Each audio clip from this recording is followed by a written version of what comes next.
Never forget! Never forget! Climat orageux dans les relations américano-musulmanes à l'heure où une majorité d'Américains crient leur opposition au projet de centre islamique à New York, tout près du site des attentats du 11 septembre.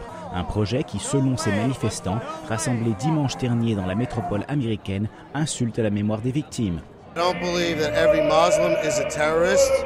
Je ne pense pas que chaque musulman soit un terroriste, mais je sais que les auteurs des attentats dans lesquels a péri mon frère le 11 septembre étaient tous des musulmans.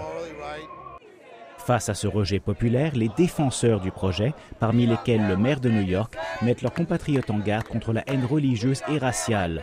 De son côté, le président Obama affirme le droit des musulmans de construire ce centre à 2 pâtés de maison du site surnommé Ground Zero, mais sans toutefois se prononcer sur l'opportunité du projet. De manière générale, les musulmans établis aux États-Unis sont peu présents dans le débat sur le centre islamique de Manhattan, dans la mesure où ils sont peu nombreux dans les médias et dans la classe politique américaine. En revanche, ceux qui ont la possibilité de s'exprimer sur le sujet se disent médusés par cette polémique. Quand il y a certains musulmans qui sont violents, on globalise que c'est tous les musulmans, c'est toute la religion qui est violente.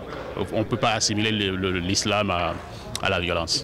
Le père du projet, Faisal Abdul Raouf, imam d'origine koweïtienne, affirme qu'un centre près du Ground Zero est justement le meilleur moyen de faire connaître aux Américains le vrai islam tolérant et modéré.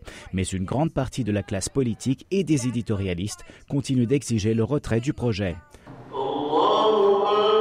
Pendant ce temps, un sondage révèle que la majorité de l'opinion publique considère les musulmans américains attachés à leur pays.